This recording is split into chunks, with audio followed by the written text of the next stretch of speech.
Alright, welcome back to FreeCodeCamp. We're learning Introductory JavaScript by building a pyramid generator. This is part of JavaScript algorithms and data structures. And we're on step 18. So for this, it says update the third element of rows array to be a number 10. Then print the rows array to your console. So we could do array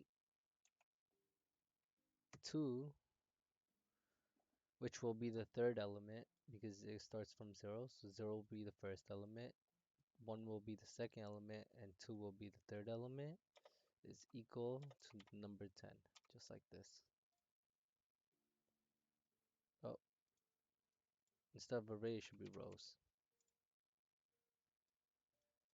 And we should have a console log of rows. So now we have, instead of the third element being camper chan, it is 10.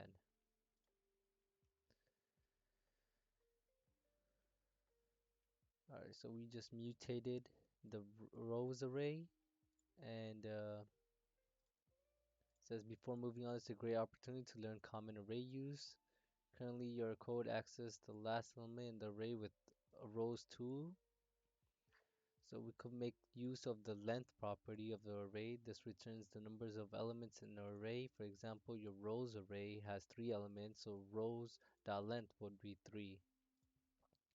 Since we know the last element of index is at index 2, you could compare that with the length of an array and see it is 1 less. So the element of the array will always be accessible at the index of length minus 1. So then now it wants us to update the row to the second index to access the rows dot length minus 1 index instead of the 2 index. So now instead of having the 2 there, we could have length dot or rows dot length minus 1.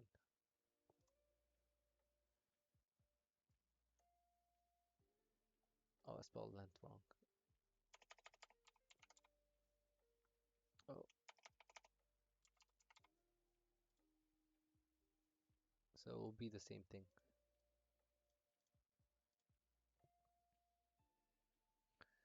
So now it wants us to, for step 20, it wants us to remove the first console log and your rows to assignment.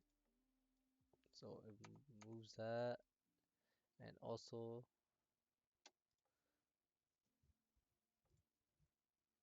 so remove the first console log and your rows to assignment. So go delete that, just like this. So now for step 21, it says a method in JavaScript is a function that is associated with a certain value or object. So what it wants us to do is to explore the push method, which allows us to push a value to the end of an array. So here's an example. Add the number 12 at the end of the array. We use push. So now it wants us to use push to add the string FreeCodeCamp at the end of the rows array. And it wants us to add this before the console log, so we could see the console log of rows, since code goes top to bottom. So now we could do rows dot push, and inside this push argument will be FreeCodeCamp and strings. So now we have FreeCodeCamp at the end of the rows array. So now another method that is essential for a project is pop method, which removes the last element from an array and returns that element. So now we're going to declare a popped variable and assign it to the result of rows.pop, then log the popped variable. So now we could do let popped is equal to rows.pop just like this, and then it wants us to console.log the popped variable, just like this. And now we shouldn't see FreeCodeCamp. So now it says you should have seen FreeCodeCamp printed to the console. This is because popped returns the value that was removed from the array, and you pushed FreeCodeCamp at the end of the array earlier. But what does .popped return? So now it wants us to assign our existing rows.push to a new pushed variable. So now we could do let pushed equal to rows.push FreeCodeCamp. Then it wants us to log it. So console.log pushed, just like this. And we see FreeCodeCamp logged.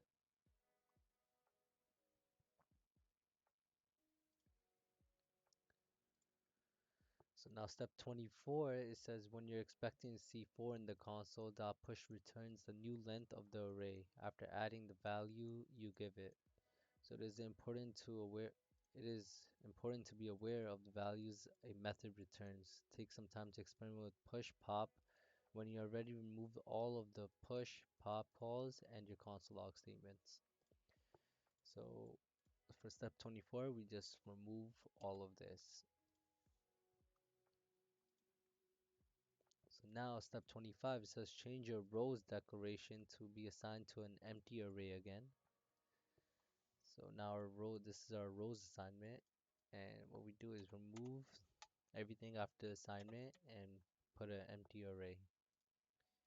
Also change our hello string to use double quotes again. So this hello, since it's use single, we can use double now. So hello like this with the double quotes. And it doesn't matter what we use, we just gotta be consistent. And my choice will be single quotes actually. So just like this. So now step 26, it says the let keyword allows variables to be reassigned. This means you could change character later to be completely different variable or value. For this project, you will not want to change these variable values. So instead we should use const to declare them. So const variables are special because the variable cannot be reassigned like let, and the code will not throw an error. So now we're going to replace our let keywords with const. So const, and const.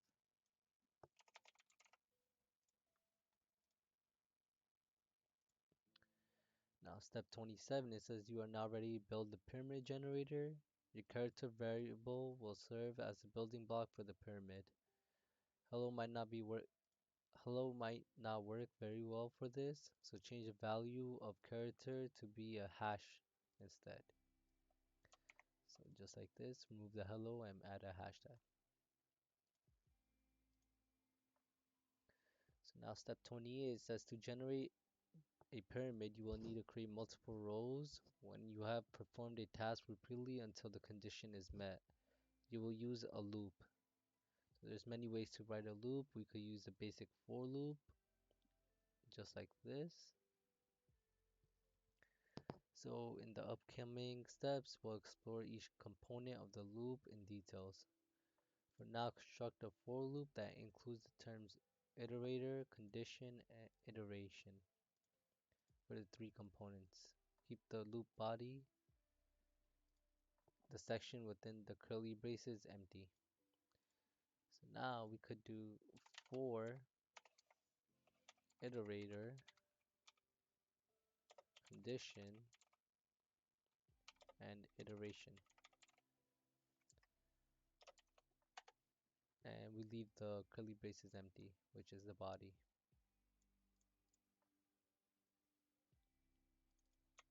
I'll probably spell this wrong. Iterator, condition, and iteration.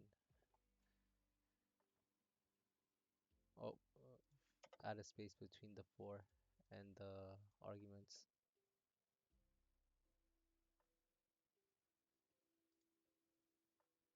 It says iterator is not defined.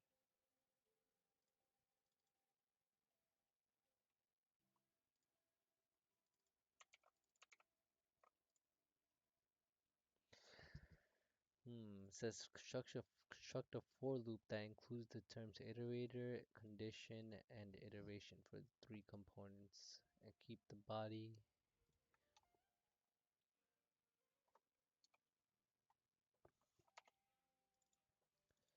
iterator.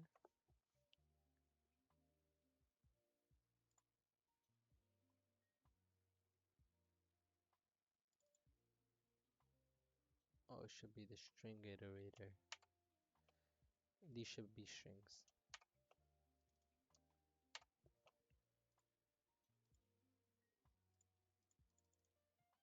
just like this.